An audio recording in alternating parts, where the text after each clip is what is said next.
Welcome to the Great Detectives of Old Time Radio. In a moment, I'm going to bring you our latest support / appreciation detective program special. But first, I do want to encourage you, if you're enjoying the podcast, to follow us using your favorite podcast software. And as a reminder for our listener support and appreciation campaign, you can become one of our ongoing Patreon supporters for as little as $2 per month by going to patreon.greatdetectives.net. Well, it's time for us to bring you another twice-told tale, and we're focusing on a script by Bob Tallman. Tallman, with Gil Dowd, wrote for The Adventures of Sam Spade and did a lot of radio work, including working on Voyage of the Scarlet Queen. Now, as usual, we will take a look at a script he wrote and then see how it was recycled on another program down the line. First off, from August the 1st of 1948, here is Sam Spade and the Dry Martini Keeper. The Adventures of Sam Spade, Detective, brought to you by Wild Root Cream Oil Hair Tonic, the non-alcoholic hair tonic that contains lanolin. Wild Root Cream Oil, again and again, the choice of men who put good grooming first.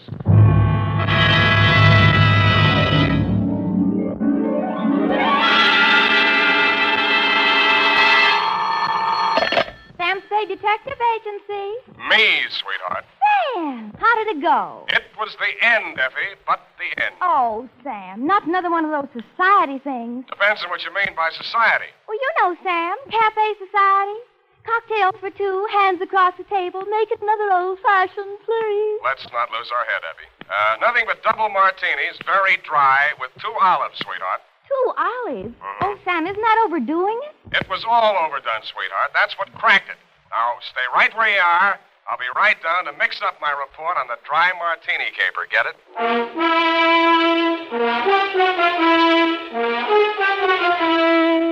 Dashiell Hammett, America's leading detective fiction writer and creator of Sam Spade, the hard-boiled private eye, and William Spear, radio's outstanding producer-director of mystery and crime drama, join their talents to make your hair stand on end with the adventures of Sam Spade. Presented by the makers of Wild Root Cream Oil for the hair. August is always a great vacation month, and for those of you planning to take your vacation soon, let me suggest that when you're packing, be sure you include a bottle and a handy tube of Wild Root Cream Oil Hair Tonic. For no matter where you go, you can always depend on Wild Root Cream Oil to groom your hair neatly and naturally, relieve dryness, and remove loose dandruff.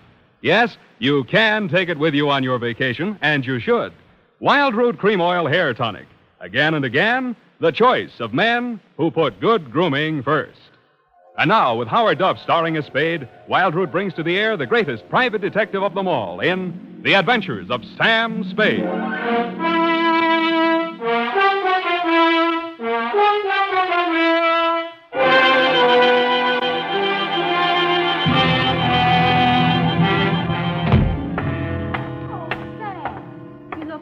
An owl. Wise as an owl, sober as a judge, Ed. Oh. Well, the way you talked on the phone, I thought you'd drowned the shamrock, kissed the Black Betty, spliced the main brace, decorated the mahogany, made a Dutch bargain, or, in a word, gone to give a Chinaman a music lesson. Effie, I wish you'd spend more time with Harper's Bazaar while I'm gone and less with the thesaurus of slang. Ah. Didn't know I could say that. Are you sober? Well, I've been riding the choo-choo, drinking Adam's ale. And if you don't believe it, just ask me to walk a chalk. Okay, heelsy-toesy, arms akimbo, eyes glazed. Yes, Sam. Now then, tip of the forefinger to the tip of the nose. Oh, Sam, it makes me dizzy. Dizzy Gillespie? Dizzy go... Oh, Sam. Exactly. And you are not sewn up, shagged, shellacked, chickered, stuccoed, tap-shackled, stiffo, or real crazy. Well, you know best, Sam. Good. Now try this one. Yes, Prez. Sitting posture, limbs cruciform. What? Cheesecake style. Oh, Sam. That's it. Now place the notebook. Just a little higher. Good. Yeah. Now apply the tip of the pencil to the top of the fool's cap and proceed viz. Viz. Date. August 1st, 1948. To Mrs. Netta Martini, 1000 Marina Boulevard, San Francisco. From Samuel Spade, license number 127596. Subject, Dear Netta. The first I knew of the caper was day before yesterday morning when I saw your husband's picture in the paper. It was one of those lovingly retouched executive-type photographs of a man in his late 40s or early 50s, graying at the temples and wearing an embalmed man of distinction look. The story was headlined, Corporation Head Waylaid by Mysterious Assailant. Chauffeur foils would-be kidnappers at offices of Martini Trading Company. The item under it wasn't as thrilling as the headline. Sounded as if he'd been knocked down for his wallet and the attempted kidnapping had been dreamed up by a bored city news reporter. I tossed it into the wastebasket along with my morning mail and went back to the Police Gazette. On page 3, the phone rang. Unique Garage, Harry speaking. Mr. Spade? One moment. Who's calling? Gordon Martini. Not Gordon Martini, the corporation head, waylaid by mysterious assailant. Chairman of the board, and there's nothing mysterious about it. Then what are you doing on this phone? I can't talk on the phone. Where are you? In a hospital? I left that pest house this morning. I'm at my residence, 1000 Marina Boulevard. Mm-hmm. It will take you exactly 20 minutes by cab. You will meet me in front of the building, and we'll have our conference in my car en route to the office. Where's your office? Downtown Post Street. Oh, why don't I meet you there? I'm a busy man. Have a full calendar. I'm already late due to all that hospital red tape. But I can fit you into my schedule if you'll hurry. Now, look alive, man. Well, it's a little early in the morning, but I'm trying hard. Good. What will you want for a retainer? I'll let you know if I decide to take the job. Fair enough. 20 minutes. I'll expect you. I should have looked more alive. It took me 2 minutes to get onto the street, 1 minute to flag down a cab, and 18 minutes to reach your address, Netta. A total of 21 minutes. As my taxi drew up to the curb in front of the canopied entrance to the corner apartment house at 1000 Marina, I saw your husband pacing indignantly up and down in front of the entrance, pausing only to glare at the outsized chronometer on his left wrist. His gray Homburg was perched atop an outsized turban of gauze bandage that decorated his head. You're Spade. You're exactly 1 minute and 22 seconds late. Hours are made of minutes, minutes are made of seconds. In killing this seemingly negligible interval of time, you have wounded an hour. Oh, I have? Well, I'm sorry. The traffic's pretty heavy out here this hour of the morning, you know. You should have started 1 minute and 22 seconds earlier. I'm sorry there was a bore on the telephone, kept talking about how valuable his time was. No, well, don't apologize. Only waste more time. Now, here's your check, $100. My car's just around the corner. I paid that chauffeur a large salary. We mustn't keep him waiting. In the meantime, you may as well start earning your fee. I've been earning it for the past 22 minutes and 22 seconds. Wait. Uh-huh. I suspected as much. Do you drive a car? Yeah, you mean one man drives all that? I see him, that rascally chauffeur of mine. Sleep in the back seat. All right, come out of there, you. Hey, watch it!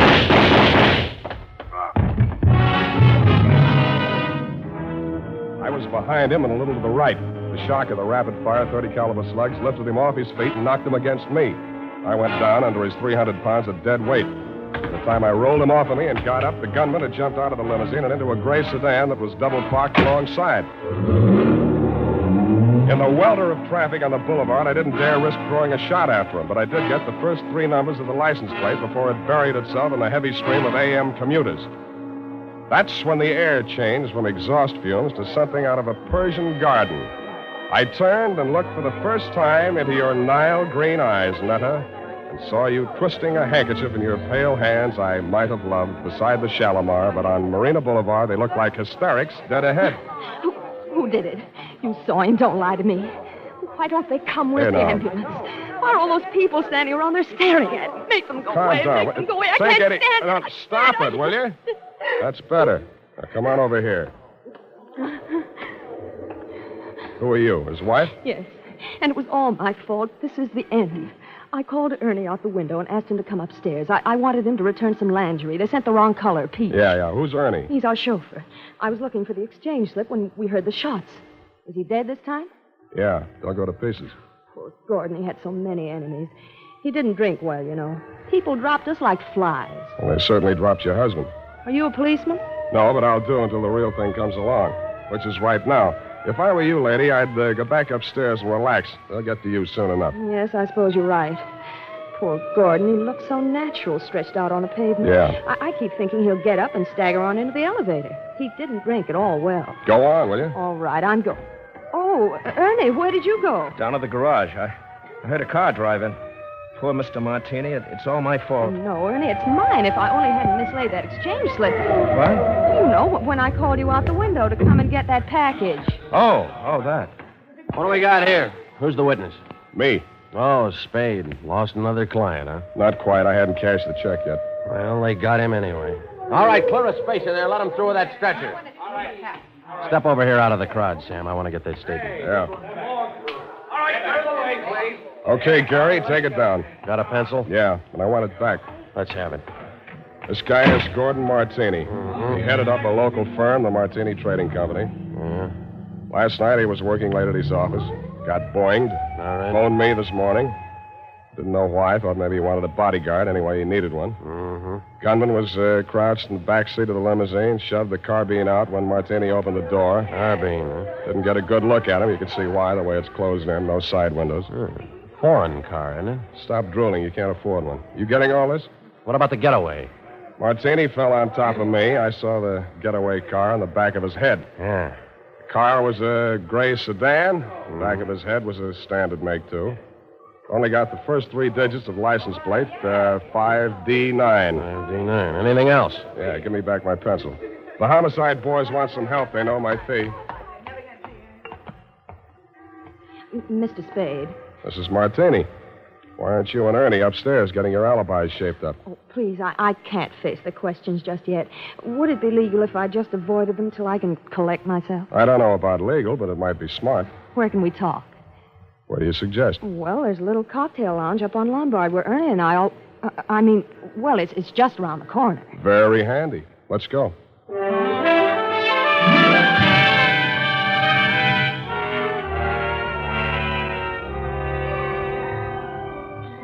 Against my mother's advice, I should have listened, but, well, that's why I married Mr. Martini. Well, that brings us up to 1943, and it's only 11:45. You're just like him, always holding a stopwatch over my head. Always? Well, he drank, you know. You told me that. But it's much more important than you think. He often fell down and bumped his head. You mean that mysterious assailant that waylaid him last night in his office was a double Martini? 2 pitchers full before dinner. 2? Ernie had to carry him up to his office. Well, what did he go up there for? Oh, we had an appointment with the vice president of the firm, Mr. Nesbitt. Something had come up, and he wanted Gordon to sign some papers. I don't know what. It wasn't the first time. I waited outside in the car. After Ernie had taken him upstairs, he came back to the car, and we talked. Ernie has alibis upstairs, downstairs, and all around the house. Well, then when the others came out and Gordon didn't, Ernie went upstairs to see why. Others? Mr. Nesbitt and who else? Mary Callahan. Secretary? No, she's an attorney. And if you think everything was legal between those two, well, but after all, who am I to call the kettle black? Now, what are you trying to tell me? That you got him drunk so they could make him sign some papers? That he got himself drunk so he couldn't write his name? Or that he just got drunk and fell down? Between you and me, I think she pushed him down a flight of stairs. In his condition, he'd never remember. Why are you putting the finger on the Callahan dame? Well, what would you think? She was the last one out of the building. Why didn't you want to tell all this to the police? Well, I didn't want to talk about his drinking. Things were bad enough already. That would have been the end. Well, that's as good an answer as any. What do you want me to do for you? Prove that she did it and Ernie didn't.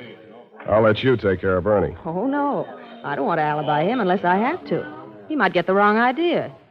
You mean I've got the wrong idea? He might think it meant I still care for him, and I don't. I can't stand him anymore. The way he chews those toothpicks. And besides, if his alibi is too good, I might have trouble about that carbine in the backseat of my car. Pardon me, it sounded as if you said you might have trouble about a carbine in the backseat of your car. That's what I said. Where is your car? In the garage. But somebody had it out this morning. They scraped the fender coming back in, and they ran into the wall. They must have been in an awful hurry. Tell me, this car of yours, it wouldn't be a gray sedan? Yes. License number? Oh, wait a minute. It's on my keyring. Here, 5D90... That's enough. Why didn't you tell me this before? Well, I couldn't get up the nerve. After I heard you tell that policeman the gun that killed Gordon was a carbine, and the gray sedan and all that, well, it's the end. I hoped you were right, but I didn't think so. When I went to look at the gray sedan in your garage, I knew you were wrong, dead wrong. It was the getaway car, all right, and the carbine, as you know, was proven later to be the one that killed your husband. But Ernie had turned into a very poor suspect indeed. He was hugging the carpet between the front and rear seats, and when I nudged him, he didn't move. He'd been shot at closer range than Gordon Martini, and the killer had used only one slug. It was planted in the base of his brain, which made him not only a very poor suspect, but a very dead one.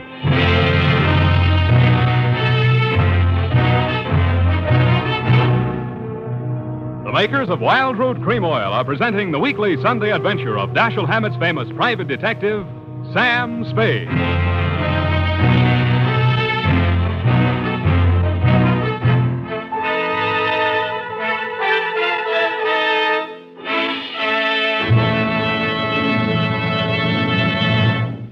If you want the well-groomed look that helps you get ahead socially and on the job, listen. Recently, thousands of people from coast to coast who bought Wild Root Cream Oil for the first time were asked, how does Wild Root Cream Oil compare with the hair tonic you previously used? Better than 4 out of 5 who replied said they preferred Wild Root Cream Oil. And no wonder.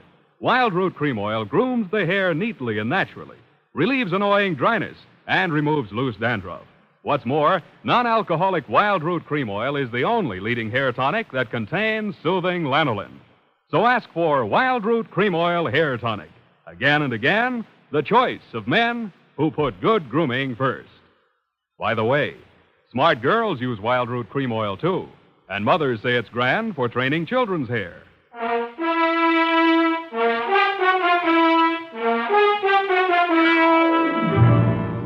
And now, back to the Dry Martini Caper. Tonight's adventure with Sam Spade.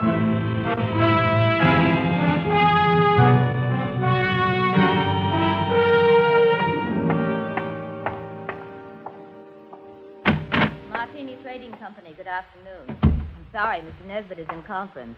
I'll see that he gets your message. Well, what can I do for you?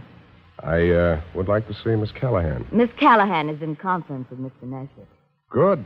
I would like to see them both. But I have orders not to disturb them. You do not have to. I will. Just a minute. You can't go breaking in like that. Yes, and I'll tell you something else. He won't ever get away with it. Why, everyone in this town knows about your underworld connection. Why, you doddering old fool, when I get through with you, if you don't go to the gas chamber for Gordon Martini's murder, you'll wish you had. If I go to the gas chamber, it'll be for killing you, not Gordon. Oh, you said it. Oh, why didn't I have witnesses here? Miss Callahan? Did you hear that? You weren't talking loud enough. I didn't hear a thing. Well, come on in here, and I'll tell you a thing or two. Close that door. Now, sit down. Thanks. I listen better on my feet. Oh, so you're the detective Netta Martini employed, eh? What's she paying you? That'll depend on how much I have to do for her. Well, I'll tell you how much you'll have to do for her. You'll have to make a case against me, and that's not going to be easy. Why do you think she's out to get you? Why, indeed. For years, this moth-eaten mouthpiece, this parboiled Portia, has been victimizing poor Gordon, taking advantage of his weakness for drink. Oh, Now that she's liquidated him, she appears with 55% of the common stock. Motive enough, eh? Why, you fraudulent old fool. I simply bought up his debts and threw an attachment on those stocks. Unethical, but perfectly legal. Look, Why, you're not even a proper thief. You're nothing but a bumbling old embezzler. Now, listen You had here. him killed because he was going to call in the auditors to look over those books of yours. The Dean of Double Entry, Mr. Spade. Look, will you save this for the courtroom scene? Now, you've convinced me. You're both crooked. I'll see that you both go up for something. That's a promise. Mr. Spade, I gave you credit for better sense. Do you know that this Medusa of the magistrate's court, this harpy of the Hall of Justice, tricked him into changing the beneficiary of his insurance the very night she pushed him down the stairs? And you were all in favor of it when you thought you held a controlling interest in the company. Answer that. You see, Mr. Spade, he can't answer that. Good. I'm glad one of you is temporarily lost for words. Now, I only want to know one thing, and I want a straight answer. And if either one of you starts off on another speech, I'm going to push you into the nearest cloakroom and lock you in together. Why, you wouldn't dare. Try me, sweetheart. Well, what do you want to know about this Amazon ambulance chaser, this Trilby of the traffic court? Watch it. Well, what do you want to know? About Martini's insurance policy. Now, you say he changed the beneficiary. Please answer in 10 words or less. Who was the beneficiary, and who is the beneficiary now? I'll have to answer that question in 2 parts. The beneficiary was his wife. He changed it to the Martini Trading Company, a corporation of the state of California. Thank you, and goodbye, Mary Callahan.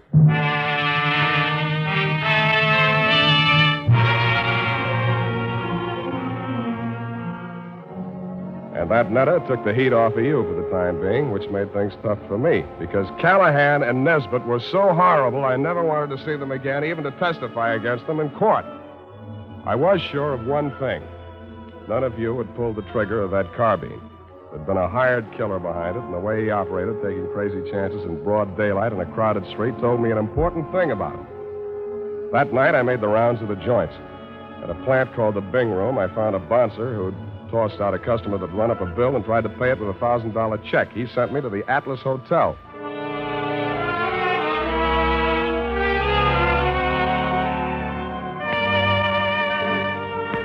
The Atlas Hotel is off of 3rd Street down near the railroad yards. Not even a flea bag. The fleas sickened and died a long time ago. They couldn't take it. And from the look of the guests sprawled out in the mission furniture of the lobby, they wouldn't be able to much longer. A half-dead room clerk came back to the land of the living long enough to mutter a room number and wave me feebly toward a flight of crummy stairs.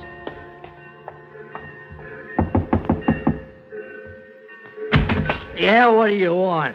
You, Hack Hartman? Hey, you got anything for me, huh? Yeah, I got news for you. Get back in the room. I'll tell you all about it.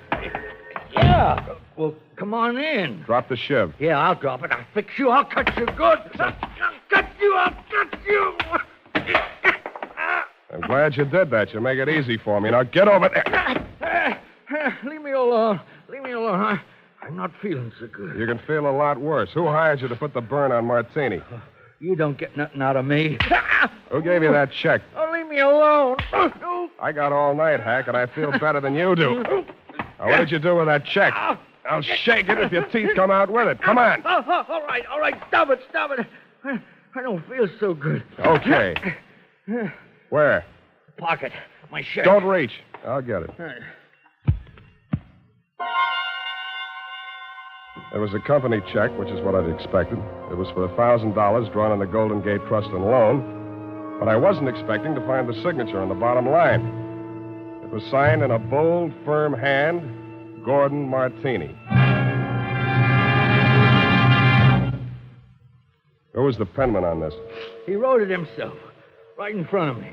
What was it supposed to be for? He wanted I should knock off his brother. You get mixed up? Well, he's dead, ain't he? That's what I mean. Gordon Martini's dead. The papers got it wrong. That was his brother, his twin brother. And that other guy, that chauffeur, kept hanging around the garage so I couldn't get out. I had to burn him, too. You know what you're saying? Yeah. I'm making sense. Now, get out of here. I'm getting steamed. Don't let it worry you. I got a nice, cool place all picked out for you.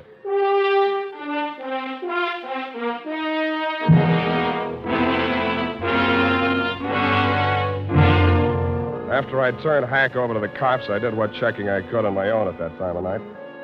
As nearly as I could learn, Gordon Martini could never have had a brother, twin or otherwise. He was a first child. His mother died in childbirth, and his father died 1 month later. So I went back to the offices of the Martini Trading Company, glass-keyed my way in, and made a quick frisk of it. There I learned that the signature on the check was indeed Gordon's, but that he had closed out his account at that bank the day he wrote it. I thought about that on the way out to your apartment.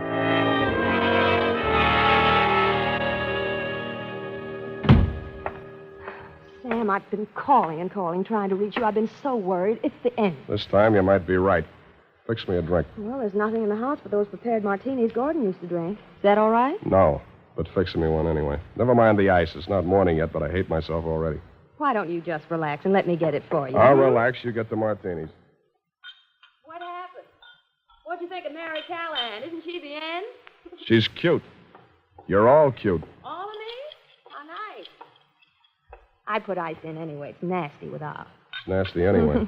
I hope it doesn't make you fall down the way it did poor Gordon. Thanks. What? Well, what's the matter? Too dry? You open this bottle fresh? Why, yes. What's the matter? Where are they, the rest of the bottles? Oh, yeah. More of the same. Is this all your husband ever drank? Yes, gallons of it. It's a special brand. He even took it with him to bars and people's houses. He'd sit and drink them right out of the bottle like a little child. Then he'd be falling down drunk, of course. And that's how we lost so many friends. They dropped us like... Like flies. Yeah, it was the end. Who you phoning?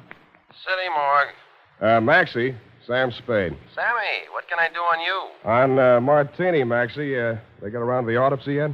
Yeah, they rushed him through. Got the report handy? Right in front of me. Funny thing, Sam. The doc said they should have saved themselves the trouble. He'd have been dead in a week or two without no help. What from? Brain tumor. Malignant, it says here. Any alcohol in him? None from drinking, Sammy. What about the head wounds? Accidental fall due to periodic fainting spells. Part of his condition. Thanks, Maxie. Well, what is it, Sam? Were the martinis poison? No, sweetheart. The martinis were colored water. Why, they couldn't. Well, what made him get so drunk? He didn't. He was sick. But, Sam, who killed him? He killed himself. But he couldn't have. He hired a gunman to do it. He planned his own murder. But that's... What? Well, why didn't he leave a note or something? He could have ruined us all. Come here, sweetheart. Put your little head on Uncle Sam's shoulder. Why, Sam... That's, just what he wanted you to do. He wanted to ruin you. He let Mary Callahan fleece him out of his interest in the company. He let Nesbitt juggle the books. He let you go your way with Ernie. He let all three of you fix yourselves up with as nice a set of motives for murder as a jury could ask for. Oh, couldn't have... The real joker was the check he used to pay off the man he hired to kill him. It bounced. It also proved he'd planned his own murder. But he still has his revenge. Because the insurance that would have kept the corporation from going broke won't be paid off on account of the self-liquidating cause. Oh, Sam, darling, what's going to become of us all? Well, Callahan and Nesbitt will probably sue each other to death. You might have to go to work and earn a living. Well, I have $500. I might invest it in something. You already have. Here's my bill. But, Sam, you didn't help me. What? This is the end. No, it isn't, sweetheart. This is the beginning. Come here.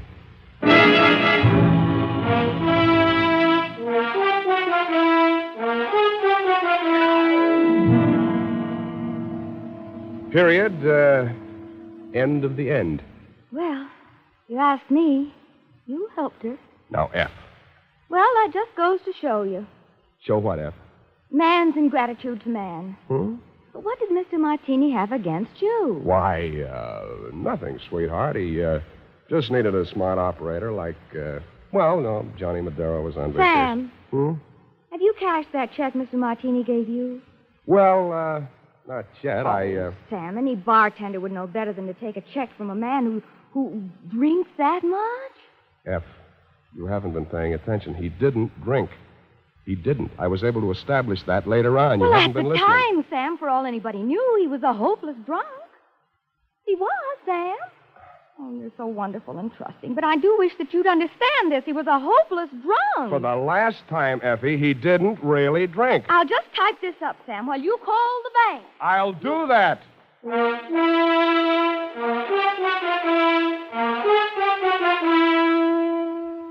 A final reminder, friends. Whether you're going on a long vacation trip or just a weekend to the beach, be sure you've got a bottle and tube of Wild Root Cream Oil tucked away in your suitcase. Do this, and you'll find it's easy and quick to spruce up again after stepping out of the water or off the tennis court. For no matter where or when you use it, Wild Root Cream Oil grooms your hair neatly and naturally, relieves dryness, removes loose dandruff. So at home and away from home, help yourself to handsome hair with Wild Root Cream Oil. And next time you have a chance, ask your barber for a professional application of Wild Root Cream Oil Hair Tonic. Again and again, the choice of men who put good grooming first. Well,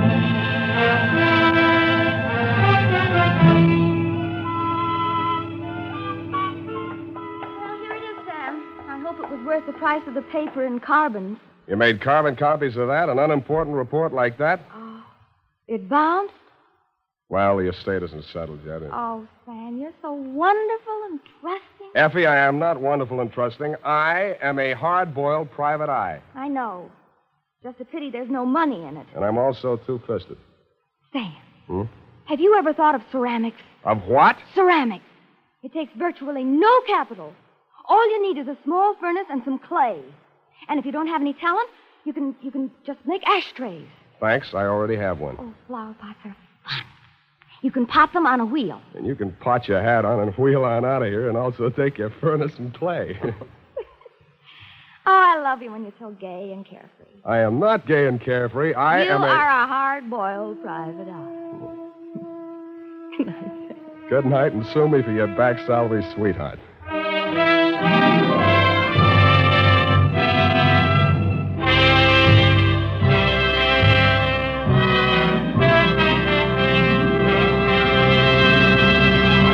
The Adventures of Sam Spade, Dashiell Hammett's famous private detective, are produced and directed by William Spear. Sam Spade is played by Howard Duff. Lurene Tuttle is Effie.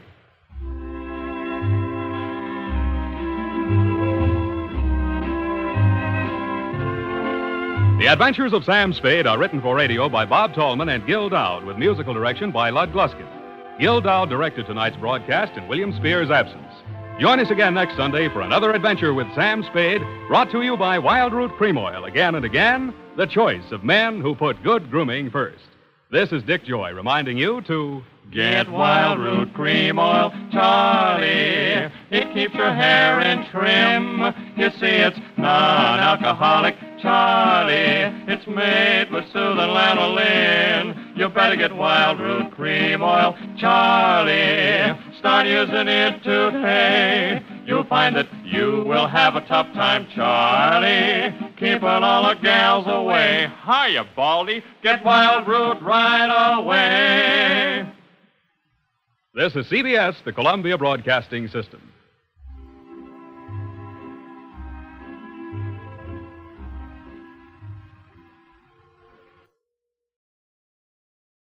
Welcome back. As always, this episode was just a lot of fun. The biggest reason is Joseph Kern and his character's very colorful insults of Miss Callahan. This might be the hardest I'd laughed at any Sam Spade episode. You also get a cameo by Jack Webb in this, and they actually reference Johnny Madero in the same episode. Not a coincidence. It also features a group of people who are so absolutely terrible that they really vex Sam Spade.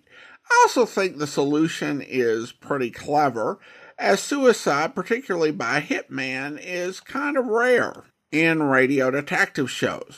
Well, now we're going to hear how the basic idea for this story is transported into a very different series.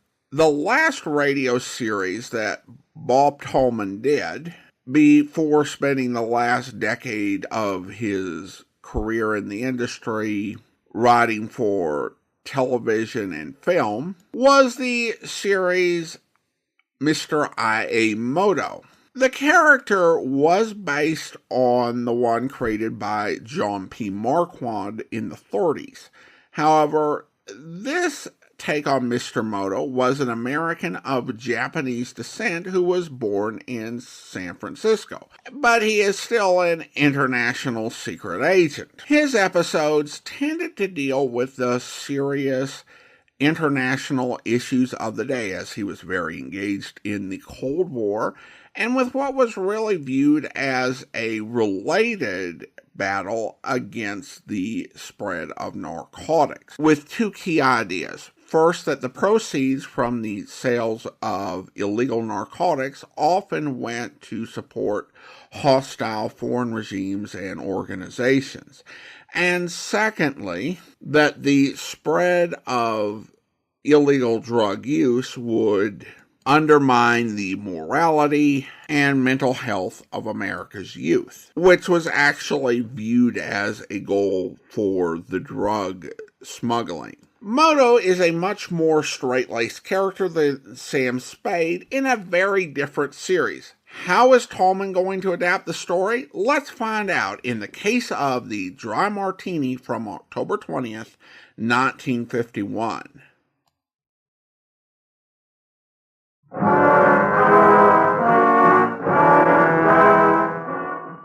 wise person once said that vengeance is a dish that should be eaten cold. In the case of the Dry Martini, the Avenger drank his vengeance from a cocktail glass.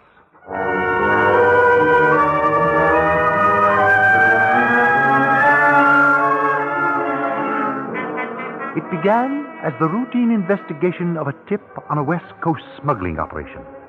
Although I arrived in San Francisco after business hours, I found Mr. Jerome Pearson, the head of the Monsoon Trading Company, still at work in his office.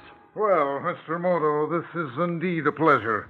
I've wanted to meet you for a long time. Thank you, Mr. Pearson. Sit down. Yes. No. Take the leather chair. It's more comfortable. Thank you. I will not take up much of your time, Mr. Pearson. Well, I was just on the point of knocking off for the day. Have a cocktail? Oh, no, thank you. Well, nothing like a dry martini to step you back after a long, hard day's work. Sure you won't join me? Quite sure, Mr. Pearson. Thank you. Well, some people think that a martini should be stirred. But I say if you don't shake a cocktail, it's never really cold. I am told there are two schools of thought on that. Cold, dry, perfect. Well then, Mr. Moto, what's on your mind? I was sent here to San Francisco to investigate an anonymous letter. About me? Not specifically. Your firm, the Monsoon Trading Company, was mentioned by name. In what connection, sir? In connection with a smuggling operation. Were you able to trace the writer to this letter? Not yet, sir. Well, if there's any smuggling going on this firm, I don't know anything about it, Mr. Moto. Would it be possible for such a thing to occur without your knowledge? I don't know how. All our shipments are checked through customs in the ordinary manner. All our records, invoices, bill of lading, and so on are double-checked by the customs people and by us. What do you deal in for the most part? Oh, textiles, straw matting, that sort of thing. We import chiefly from India and Malaya. Yes. Pardon me. Certainly. Dividend. What shipping firms do you deal with? Well, we generally wait until we have a full cargo and charter a ship. I see. If you'd like to look over our records, our treasurer, Mr. Harper, will be only too glad to show them to you. Oh, thank you, Mr. Pearson. When would that be convenient? Oh, say, first thing tomorrow morning? Excellent.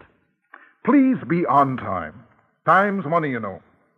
By the way, Moto, my chauffeur's parked downstairs if you'd like him to drive you anywhere. I pay him a large salary, and he might as well be earning it. Oh, thank you, but my hotel is only a few blocks away. Well, I was just going to mix another batch of martinis. Sure you won't join me? You are so very, very kind, Mr. Pearson, but I am afraid I must refuse. Well, then. Oops. Hey, that drink really got to me. Good night, Mr. Moto. It's been a pleasure. It's an honor to make your acquaintance. Thank you, Mr. Pearson. And good night. Oh, there'll be singing through the sea. As I closed the door, Mr. Pearson was happily preparing another shaker full of dry martinis. As I emerged from the building, I noted a large limousine of foreign manufacture standing in front of a no parking sign. A uniformed chauffeur was leaning against it. Hey, you. Are you addressing me, young man? Yeah. You come from the Monsoon offices? That is correct. You are Mr. Pearson's chauffeur? Yeah. What condition did you leave him in? A condition? How many martinis?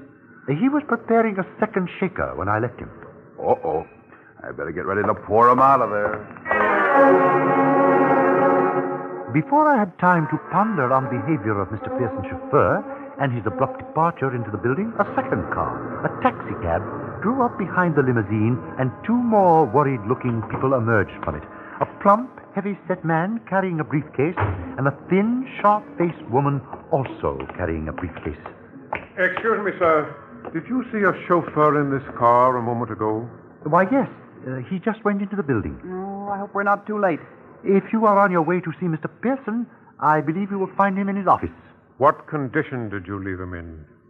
Everyone seems very much concerned about Mr. Pearson's condition. Well, I've got a payroll for him to sign. I won't catch him while he can still write. Oh, you are Mr. Harper? Yes, I am. Who are you? Mr. Moto.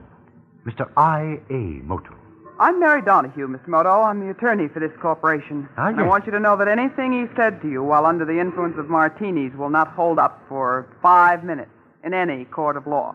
Thank you, Miss Donahue. I will remember that. You'll have to excuse us now, Mr. Moto. Come along, Mary. If we're too late, I'll hold you responsible. Oh, shut up. They disappeared rapidly into the building, and I walked on back to my hotel. When I rose the following morning and read the morning paper, I saw a story headlined, Corporation Head Waylaid by Mysterious Assailant. Chauffeur foils would-be kidnappers at offices of Monsoon Trading Company. Before I could read the text, my telephone rang. Mr. Moto speaking. Mr. Moto, this is Pearson. I must see you at once. I have some information for you. Where are you at present, Mr. Pearson? In the hospital? I left that pest house this morning. I'm at my residence, 1000 Marina Boulevard. It'll take you exactly 20 minutes by cab. You'll meet me in front of the building now, and we'll have our conference in my car en route to the office. I will meet you there in 20 minutes. 20 minutes then. I'll expect you. Time is money, you know.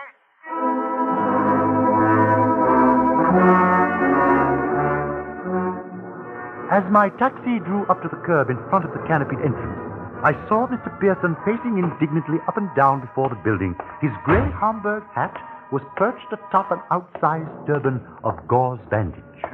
Moto.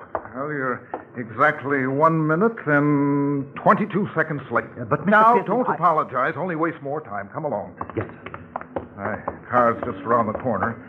Pay that chauffeur a large salary. Mustn't keep him waiting. Uh-huh. I suspected as much. Do you drive a car, Mr. Moto? Why, yes. May I ask? Oh, never mind. I see him. See who, Mr. Pearson? Oh, that rascal chauffeur of mine. Asleep in the back seat. Get out of there, Mr. Pearson, watch out! I was behind Mr. Pearson and slightly to the right. The shock of the rapid-fire 30 caliber bullets lifted him off his feet and knocked him against me. Before I could regain my balance, the gunman had jumped out of the limousine and into a gray sedan that was double parked alongside. It was soon lost in the welter of traffic on the boulevard, but I did succeed in getting the first 3 numbers of the license plate. At that moment, a fragrance of perfume tempered the exhaust fumes from the teeming street, and I turned to face a very, very attractive, very, very distraught young woman. Who did it? You saw him. Don't lie to me. Now, madam, I suggest you get yourself under control. Why don't they come? Where's Very- the ambulance? Please. Why are all those people standing around staring at him? Make them go away. I can't stand it. I just can't. Madam, I must ask you to stop this at once. What? Oh! I said stop it. Oh. That is very much better. Now then, who are you? His wife. It was all my fault. How? I called Ernie out the window and asked him to come upstairs. Yes? I wanted him to return some lingerie. They sent the wrong color. Peach. Who is Ernie? Our chauffeur. I was looking for the sales check when we heard the shots. Oh, is Jerome really dead? This time? Quite dead, Mrs. Pearson. And may I say that your grief is very, very touching? Poor Jerome. He looks so natural, stretched out there on the pavement. I keep thinking he'll get up and stagger on into the elevator. He didn't drink at all well. Why don't you go upstairs and relax, Mrs. Pearson? All right, I'm going. Oh, Oh, Ned, are you all right? Ernie, where did you go? Oh, down to the garage. I heard a car drive in. Poor Mr. Pearson. It's all my fault. Oh, no. No, it's mine. If I only hadn't mislaid that sales check. Huh? When I called you out the window to come and get that package. Oh. Okay. Oh, that. All right. What do we got here? Who's the witness? I was with him when it happened, officer. Name? Moto. Mr. I.A. Moto. All right. Clear a space there. Come on. Let him through with that stretcher over there. Oh, step over here out of the crowd, Mr. Moto. I want to get your statement. Oh, this one's DOA, boys. Pardon me, Mr. Moto. That is quite all right. Are you ready for that statement? Oh, yeah. You got a pencil? No, thanks. Okay, let's have it. This man is Jerome Pearson, chairman of the board of an importing firm called the Monsoon Trading Company. Mm-hmm. You have that? Yeah. Last night, he was working late at his office and was knocked out and robbed. He telephoned me this morning.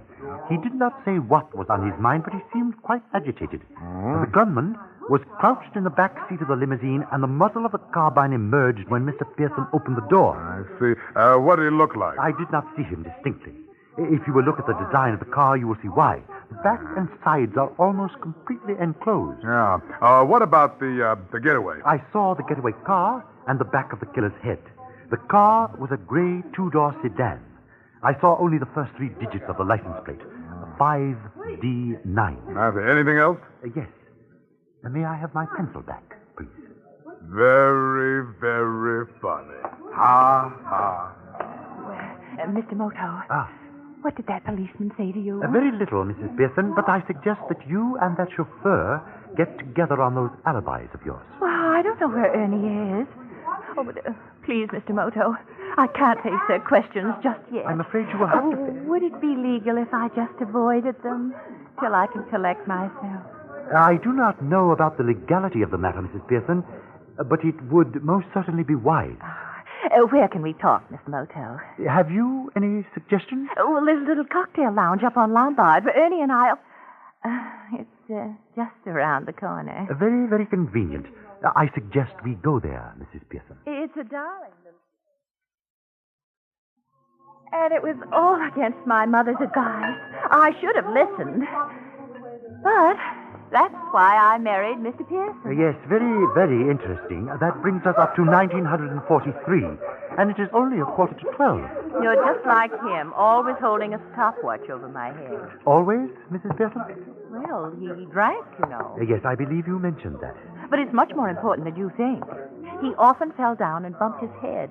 Are you suggesting that your late husband's mysterious assailant was a double martini?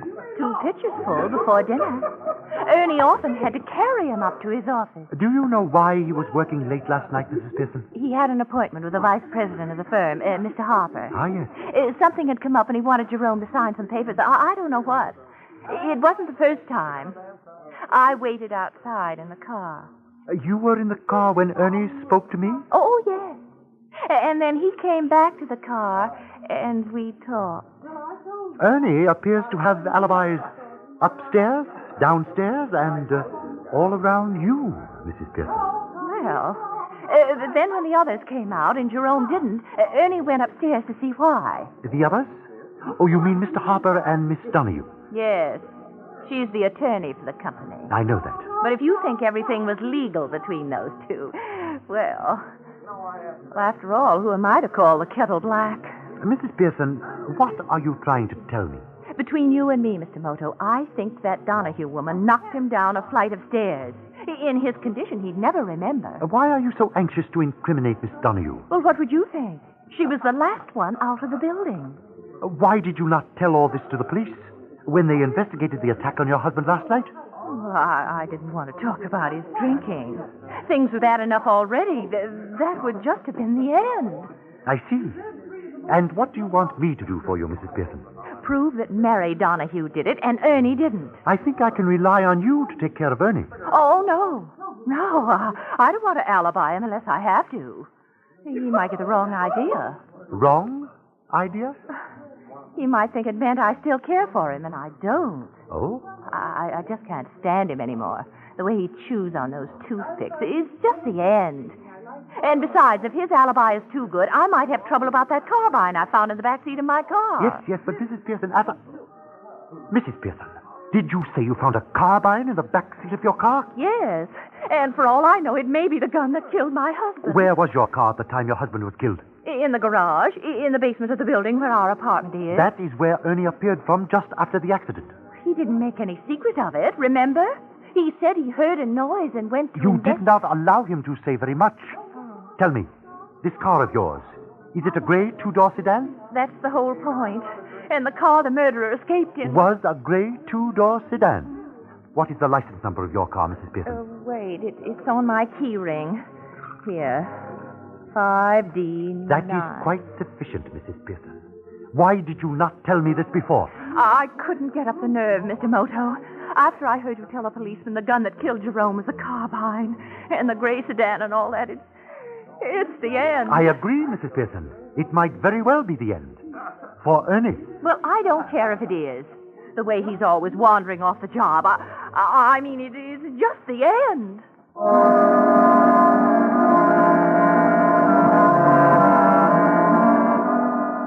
I sincerely hoped that she was right, but I did not think so. And when I went to examine the gray sedan in the garage, I knew it was far from the end of the matter. It was the getaway car. But Ernie had turned into a very, very poor suspect. He was crouched on the carpet between the front and rear seats.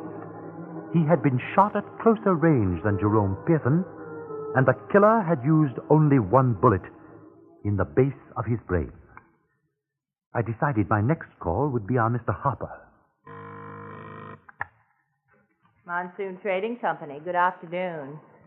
I'm sorry Mr. Harper's in conference. Yes, I'll see that he gets your message. What can I do for you, sir? I would like to see Miss Donahue, please. Miss Donahue's in conference with Mr. Harper. That is splendid. I wish to see them both. I have orders not to disturb them. Thank you, but that is quite unnecessary. I will do so myself. But there's a gentleman waiting ahead of you, sir. Yeah. What's the idea of shoving this Glen? I push you in ahead of me, huh? I got personal connections here, mister, see? Me and the chairman of the board were... I got connections, see? I'm getting very nervous with this sinus trouble, you follow me? I gotta see Harper. I will be very glad to tell Mr. Harper that you are here, Mr. Tell him, Pusho Martin. Yes. Tell him I ain't taking no runaround. Tell him I got other contacts, only I'll listen to reason and I gotta have a fix right now. I settled for half, only no rubber checks. They owe me. I will be most happy to deliver your message. Please, just relax. Yeah, you tell the chairman of the board. You tell him I got a monkey looks like his brother. Now, look here. I left specific instructions. Unfortunately, Mr. Harper, my business with you and Miss Donahue at the moment must take precedence over your business with each other. Well, I'm glad you're here, Mr. Moto. You know that this embezzling old fool's actually had the nerve to threaten me. Excuse me, Miss Donahue. I presume you are referring to Mr. Harper. Who else but the dean of double entry? That's a lie. Now, look. Why does he keep stalling when I ask him to see his books? Ask him that, Mr. Moto. But I'm the attorney for the corporation, and I have to make a tax return. Well, you won't need books for that. The Monsoon Company is broke. Oh, did Jerome Pearson ask for explanations? Is that why you killed him? Listen to her, Mr. Moto. This is the hag who just informed me that she now owns 55% of the common stock of this corporation. Is that true, Miss Donahue? Certainly it's true. I bought up Jerome's debts and threw an attachment on his stock. Perfectly legal. But not very ethical, was it? Well, you met him. He wasn't competent to run the firm. Dry martinis, one after the other. They came in very handy last night just before you pushed him down the stairs. Now, just a minute. I think you better be specific when you make an accusation like that, Mr. Harper. Gladly. You tricked Jerome into changing the beneficiary of his insurance. From whom to whom? The beneficiary was that muddle-headed wife of his, and he changed it to the Monsoon Trading Company, a corporation of the state of California. Which I gather is now mostly yourself, Miss Donahue. You're writing the wrong brief, Mr. Moto. Huh? You can't try a corporation for murder. A personal responsibility can be fixed. Not a stockholder, and that's all I am. I believe you have a point there. On the other hand, Mr. Harper as treasurer and first vice president. All right, Mr. Moto. What do you want? I want to see those canceled checks. Gladly, Mr. Moto. Just step into the next office. I was somewhat surprised at his sudden willingness to cooperate. But when I had finished examining the canceled checks, I was even more surprised. The Monsoon Company's payroll contained more checks for salesmen than the total net profit on legitimate imports, which was considerable. The most frequently recurring payee of these checks was a person named Jacob Martin. I recalled the very nervous gentleman in the reception room who gave his name as Pusher Martin. Well, Moto, are you satisfied? Yes, thank you, Mr. Harper. Wait a minute. What's your game, Moto? Huh? Any child can see that those figures don't add up right. I am not interested in your business difficulties, Miss Donahue. I am not even interested in whom killed Mr. Pearson. I am only interested in the motive behind his death. Well, she did it. Because she cheated her way to the top of the firm only to find that nothing could save the business but Jerome's life insurance. Now, wait a minute. I came here to investigate a tip on dope smuggling through your import business. What? Yesterday evening, Mr. Pearson seemed to have nothing to tell me. Last night, someone apparently attempted his life. This morning, on the telephone, he said he had something important to tell me. He died before he could tell it. I think I know now what he wanted to tell me. What was that? That Mr. Harper, through juggling the books, was able to carry on a smuggling operation without Mr. Pearson's knowledge. Recently, Mr. Harper appears to have been caught short, and you took advantage of the fact, Miss Donahue. That was Pearson's fault. He withdrew a terrific amount of cash the day before he was killed. No explanation. I'll explain plenty when I drag you into court. You can count on me for a witness, Mr. Moto. My suspects were beginning to cancel each other out. But of one thing I was certain. The actual shootings had been done by a hired killer. And the fact that he operated in broad daylight on a crowded street, taking such desperate chances, indicated that he was either insane or a drug addict. I suspected the latter. As I left Harper's office, I observed Pusher Martin had decided not to wait. But I soon located him in a dingy establishment called the Atlas Hotel. What do you want? I want to talk to you, Mr. Pusher Martin. Oh, yeah. Come on in. Got anything for me? Okay, what's the stuff? Do not be so impatient, Mr. Martin. Oh, I don't feel so good, I tell you. That monkey that's breaking my back. You can still feel worse. What do you want? I got money. I got a check for $1,000. That will not suffice. I need information. You don't get nothing from me. Who gave you that $1,000 check, Martin? Now, leave me alone, will you? Leave me alone! Sick. I have plenty of time, Martin, and I feel very much better than you do. Hey, will you find that croaker for me? I put him on a send for a Jolie B. Fade. I will do what I can for you, but you will have to help me. Who gave you that $1,000 check? Oh, I can't stand it no more. It's breaking my back, I tell you. It will get worse, Martin. Okay. My shirt pocket. Do not exert yourself. I will get it. This little smudge on the counter. I'm so wet. You see that, the signature, the chairman of the board? Yeah, chairman of the board. Who forged this signature, Martin? He wrote it himself. He wrote it himself right in front of me. What was it supposed to be in payment for? He wanted I should knock off his brother. Then you made a mistake, didn't you? Huh? He's dead, ain't he? Exactly. Oh, the papers, they got it wrong. That was his brother. His twin brother. That other guy, the chauffeur, he kept hanging around the garage. I had to burn him, too, to get out. Do you know what you are saying? Yeah, I don't feel so good, so I know I'm making sense. Oh, I got to sweat something terrible. Do not distress yourself, Martin. You will be in a very nice, cool place very shortly.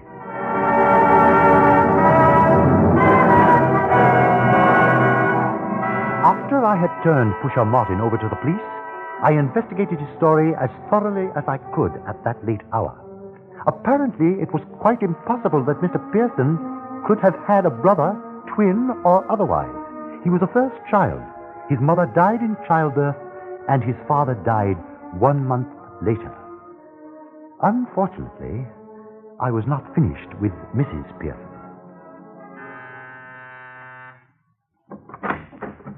Mr. Moto, I've been calling, trying to reach you. I've been so worried. Oh, it's just the end. This time, Mrs. Pearson, you may be right. Can I fix you a drink? There's nothing in the house but those prepared martinis Jerome used to drink. Is that all right? I have never tasted prepared martinis, but I should be interested in sampling one of those, Mrs. Pearson. I could use one myself. What did you think of Mary Donahue? Isn't she the end? A most interesting lady. I find you all most interesting.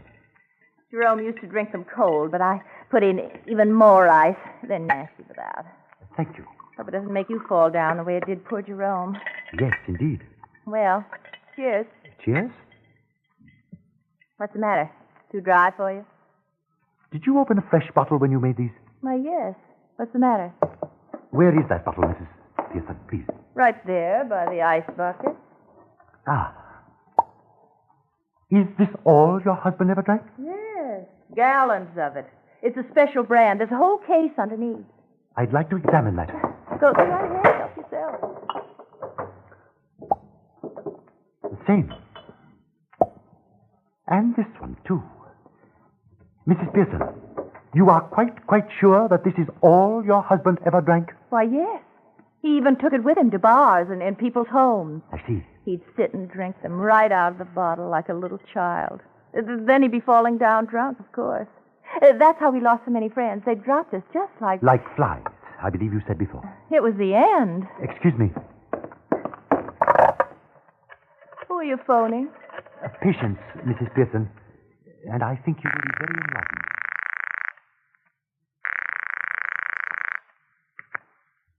Homicide, Mr. Gary speaking. This is Mr. Moto, Mr. Gary. Oh, yes, Mr. Moto. Has the autopsy been performed on Jerome Pearson yet? Yes, Mr. Moto. They rushed him through. Do you have the report at hand? Yeah, right here in front of me. Ah, very good. A funny thing, Mr. Moto. The doctor said they could have saved themselves the trouble. Huh? He would have been dead in a week or two without assistance. He was ill? What ailment, Mr. Gary? Brain tumor. Malignant. Was there any alcohol present in the body? No, none from drinking, Mr. Moto. Is there a notation on the head wounds? Yeah. Accidental fall due to periodic fainting spells. Part of his condition. Thank you, Mr. Gary. Thank you so very, very much. What is it, Mr. Moto?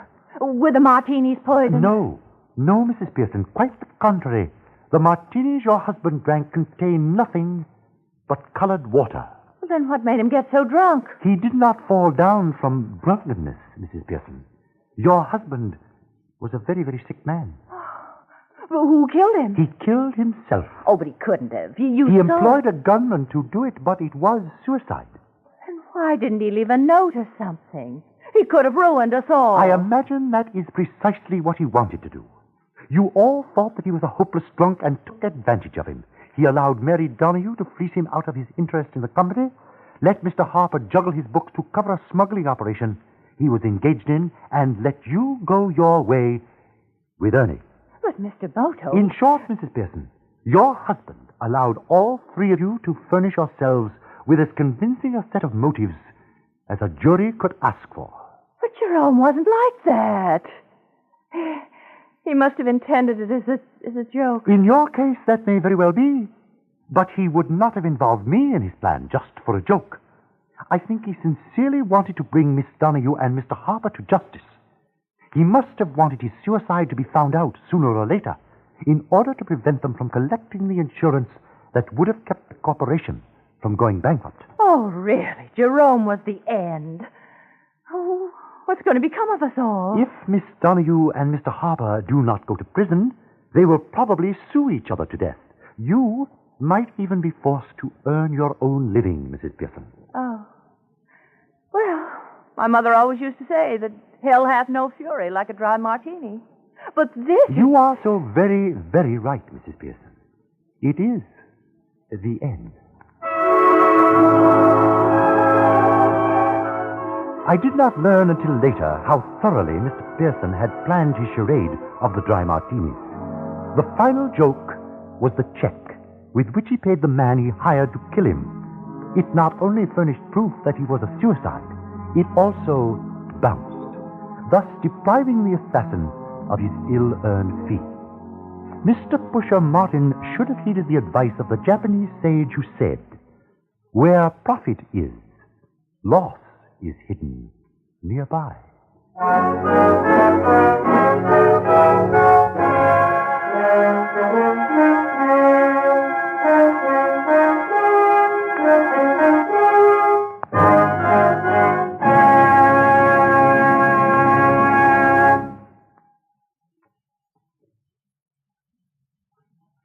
And now, may the autumn fragrance of an October evening lie gently upon your lidded eyes, and the cares of the day drift away as silently as the fallen petals of a flower upon the serene waters of a stream curving between two willow trees at a place where two lovers meet.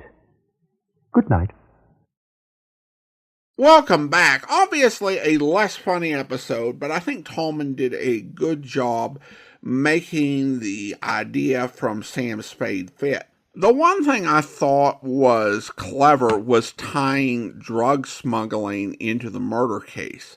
Tallman already had the drug angle kind of just there in 1948, but here he made it relevant to the plot.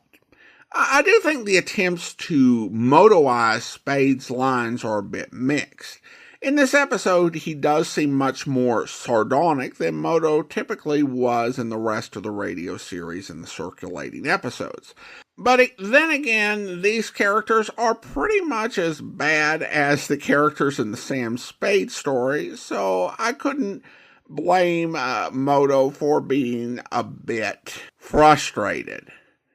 The biggest flaw in the rewrite was when Pearson offered Moto a glass of his mixed martini.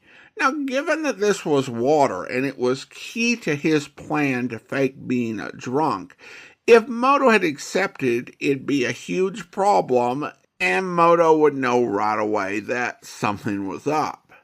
And now, he may have been betting on Moto not accepting the offered drink, but still it seems like a rather pointless risk. Other than that, it was a pretty good recycling job that almost seamlessly brought a Sam Spade episode to life as an episode of Mr. Moto. Well, now it is time to thank our Patreon supporter of the day. And I want to go ahead and thank Bettina. Bettina's been one of our Patreon supporters since May 2021, currently supporting the podcast at the detective sergeant level of $7.14 or more per month. Thanks so much for your support, Bettina, and that will actually do it for today. If you're enjoying the podcast, please follow us using your favorite podcast software. We will be back next Sunday with our final listener support / appreciation special, but join us back here tomorrow for the Adventures of the Falcon, where... After the sergeant and I broke down the door, we... You found Danny? Yes. I still don't understand why he did it. Well, it's pretty obvious. He was working for the Greek, and he knew it was the chair once they nabbed him. It's all my fault. If I'd done a better job, he wouldn't have turned out this way. Who's to say? I am. I want your help so as I can make it up to him.